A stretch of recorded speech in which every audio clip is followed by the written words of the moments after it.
I can't stress this enough, but this episode of Dragon Ball Super drives this point so far home in that I really cannot stand King Kai's Japanese voice actor. Like, I'm sorry. Like, I can withstand Goku's voice to a certain extent, but oh my god.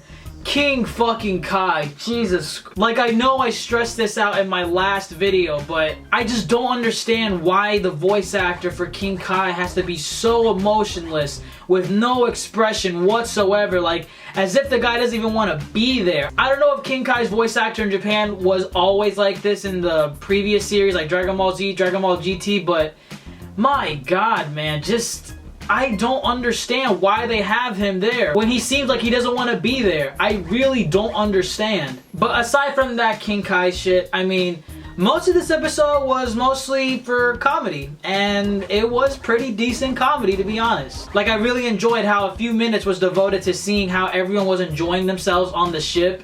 And there was one particular scene where Majin Buu had a plate of food in front of him that Hercule gave him, and he just, you know, devoured that shit because, you know, he's Majin fucking Buu. And then Hercule was just sitting there like big fish eyes, and oh my god, I fucking lost it. Like, it was just so fucking funny. Like Hercule definitely made that scene. And I love how Roshi and Oolong's like nosebleeds from like reading the magazines were like so casual. Because like normally whenever they see a hot chick, you know, out of randomness, they go "Blah!" and it's like a big event or whatever. But you know, like going through like their magazines, their lady mags, they're looking at it and they're like, oh, and then they just back at it. Like oh, just another casual pint, you know, loss of blood, you know, just going back to business. I don't know, just it was amusing. And I was kind of taken aback when I found out that Vegeta has a secretary. No, I know that she wasn't his secretary, but I mean, it was just kind of amusing to see like Vegeta training and shit, and then all of a sudden this lady in a suit comes in and says, "Call for you, Mr. Vegeta-sama." Like, it was just so surreal. Like, this is Vegeta in the real world. Like, a secretary coming up to him and saying, "By the way, Bulma's on the phone. She wants to bitch at you some more. My apologies, Mr. Vegeta-sama is not available at the moment. Please remain on hold." I don't know, it was amusing to me. But one thing I will say though about the animation, like, I didn't mind it. It was just, it seemed very different in the fact that I was thinking another director had their hands on this episode, because like at certain points some of the characters' outlines were like really bold, and I've never seen that before in Dragon Ball. Like, I think the only other time I've ever seen like bold outlines for like the animation and characters was like Dragon Ball Z, the movie Fusion Reborn. That movie, like, it had a ton of bold lines, but mostly for like the comedic events where like Goten and Trunks were fighting like that Hitler guy thing, whatever you want to call it. But yeah, it was in this episode primarily with, you know, King Pilaf and, you know, Mai, and it was tolerable for that. Like, I didn't mind it, but it was kind of distracting seeing it for Vegeta. Like, I don't know, I kind of see that with more of the comedic events, and then it switches over to Vegeta, and he has like these bold outlines. Like, I don't know, it was just kind of weird for me. But by far, the biggest progression that was made in this episode was Lord Beerus coming to King Kai's planet.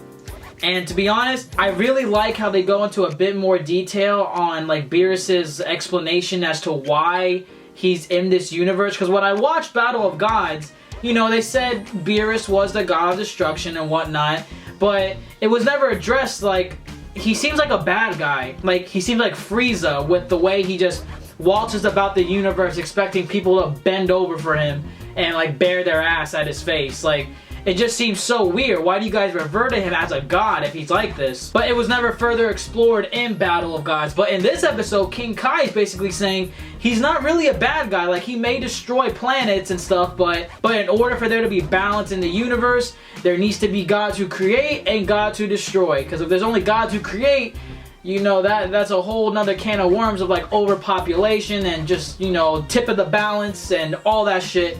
So I kind of like that. I like how they kind of explain his existence and why they don't see him as a bad guy, but just as a force of nature that needs to exist in the world. But he definitely needs to be feared and worshipped regardless. So I definitely like that about this episode, and it was mostly set up for next week's episode that I am super stoked about, because it's basically Goku versus Beerus, going ham. I saw some new scenes in there, like extra like Kamehamehas or blasts that weren't shown in Battle of Gods, and the animation looks pretty sweet. Like maybe not up to the movie standards, but for an anime that's like supposed to be like 100 or so episodes long, it looked pretty nice. So I'm definitely looking forward to next week's episode. Oh, and one thing I did forgot to mention in my last Dragon Ball Super review, the ending, like the actual song outro for the Dragon Ball Super anime. I really, really like it in the sense that it shows Goku and just the family that he built together himself from his early beginnings as a naive kid to the powerhouse he is now. Like, I love how it starts off with his immediate family, like Gohan, Chi-Chi, Goten, like his close family, and then it slowly starts spreading out to like Piccolo, Vegeta, Tien, just everyone that he's met along his journey throughout Dragon Ball and Dragon Ball Z.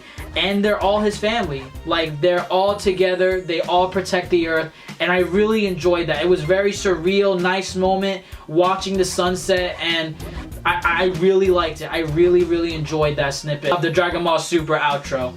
But yeah, that's all I have for this video. Let me know what you all think in the comments below. Did you enjoy this episode? Are you waiting for next week's episode? And did you enjoy the lore that was given in this week's episode? Because I kind of did. But yeah, if you enjoyed the video at all, if you could leave a like, I would greatly appreciate it. And if you haven't subscribed, if you could do so as well, I would love you forever. And as always, stay beautiful.